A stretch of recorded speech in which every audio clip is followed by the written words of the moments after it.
2 ദിവസത്തെ ഉച്ചകോടിയാണ് അറബ് രാജ്യങ്ങളുടേതായിട്ടുള്ളത് ദോഹയിൽ വെച്ച് നടക്കുന്നത്. ദോഹയിൽ അടിയന്തരമായിട്ടുള്ളൊരു ഉച്ചകോടി തന്നെയാണ് നടക്കുന്നത്. നമുക്കറിയാം, ഇസ്രയേൽ ആക്രമിച്ച അതേ സിറ്റിയിൽ വെച്ച് തന്നെ, ഖത്തറിൻ്റെ തലസ്ഥാനത്ത് തന്നെ ഇത്തരത്തിൽ ഒരു സമ്മേളനം നടക്കുമ്പോൾ അവിടെ റഷ്യൻ പ്രതിനിധികളും ചൈനയുടെ പ്രതിനിധികളും എന്തുകൊണ്ട് പങ്കെടുക്കുന്നു? അവിടെയാണ് പ്രാധാന്യമുള്ളത്.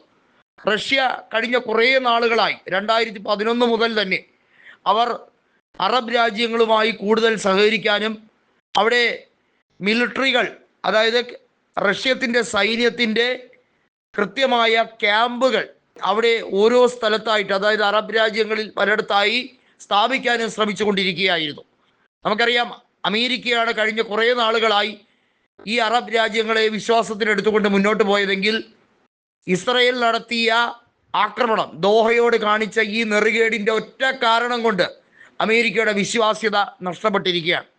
അമേരിക്കയെ സംബന്ധിച്ചിടത്തോളം അവരുടെ 51ാമത്തെ സംസ്ഥാനം പോലെയാണ് ഇസ്രയേൽ. ഇസ്രയേൽ എന്ന് പറയുന്നത് ശരിക്കും അമേരിക്കയുടെ ഒരു പ്രോക്സി ഗ്രൂപ്പിനെ പോലെയാണ്.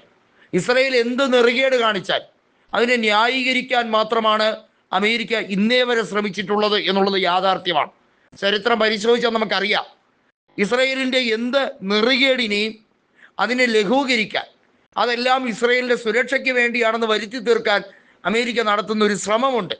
അത് ഇനി അറബ് രാജ്യങ്ങളുടെ മുമ്പിൽ അത്തരത്തിൽ ഒരു വിശദീകരണം നൽകിയാൽ അവരത് മുഖവിലക്കെടുക്കില്ല എന്നത് കൂടി യാഥാർത്ഥ്യമായി കൊണ്ടിരിക്കുകയാണ്. അതുകൊണ്ടാണ് റഷ്യ ഇത്രയേറെ ജിജ്ഞാസയോടെ ഈ ഉച്ചകോടി സമ്മേളനത്തെ കാണുന്നത്. റഷ്യക്ക് വളരെയധികം താല്പര്യമുണ്ട് ഈ സമ്മേളനത്തിലെ ഏറ്റവും അവസാനത്തെ ഫൈനൽ ഡിസിഷൻ, ആ തീരുമാനം എന്താണ് എന്നുള്ളത് അറിയാൻ വേണ്ടി. കാരണം നമുക്കറിയാം, വ്യാപാര യുദ്ധം റഷ്യയും US തമ്മിൽ നടന്നുകൊണ്ടിരിക്കുന്നു. റഷ്യയ്ക്കും ചൈനയ്ക്കും അതുപോലെ നമ്മുടെ രാജ്യത്തിനും ഇന്ത്യക്കും ഒക്കെ അനുകൂലമായ രാഷ്ട്രീയ സാഹചര്യം ഉണ്ടാകണമെങ്കിൽ, അന്താരാഷ്ട്ര തലത്തിൽ ഉണ്ടാകണമെങ്കിൽ ഒറ്റക്കെട്ടായി നിന്നേ മതിയാവുകയുള്ളൂ. ഇതിനു മുമ്പ് സാധാരണ അറബ് രാജ്യങ്ങളുടെ ലീഗ് പല സമ്മേളനങ്ങളും നടത്തുമ്പോൾ ഇറാൻ്റെ ആവശ്യങ്ങളോ ഇറാൻ പറയുന്ന കാര്യങ്ങളോ ഒന്നും ഗൗനിക്കാറില്ല. എന്നാൽ ഇറാനെ ഇത്രയേറെ പ്രസക്തമായി ഇറാൻ്റെ ഓരോ വീക്ഷണത്തെയും 100% അംഗീകരിച്ചു കൊണ്ട് പോകുന്ന ഒരു ഉച്ചകോടി സമ്മേളനം ഈ അടുത്ത കാലത്തൊന്നും ഉണ്ടായിട്ടില്ല എന്ന് വളരെ വ്യക്തമായി തന്നെ നമുക്ക് പറയാൻ കഴിയും.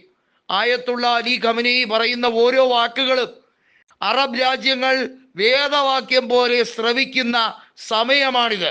ഒരുപക്ഷെ ഇറാനും ഇറാൻ്റെ പ്രോക്സി ഗ്രൂപ്പുകൾക്കും ഇത്രയേറെ അറബ് രാജ്യങ്ങൾ വിലമതിക്കാനാകാത്ത ഒരു സാഹചര്യം അവർക്ക് കൊടുത്തിരിക്കുന്നത് അമേരിക്കയെ മാത്രമല്ല, ഇസ്രയേലിനെ മാത്രമല്ല, അവരുടെ അഭ്യുദയകാംക്ഷികളായി മാറിയിട്ടുള്ള യൂറോപ്യൻ യൂണിയനിലെ പല രാജ്യങ്ങൾക്കും വലിയ തിരിച്ചടിയായി മാറും.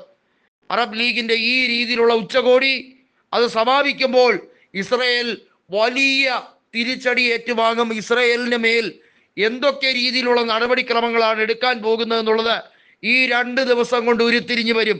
ഒന്ന് മാത്രം ആലോചിക്കുക, ബെഞ്ചമിൻ നെതന്യാഹുവിന് ഇനി അടുത്തെങ്ങും വിശ്രമിക്കാൻ കഴിയില്ല. തിരിച്ചടികളുടെ ഒരു പരമ്പര തന്നെ ആയിരിക്കും.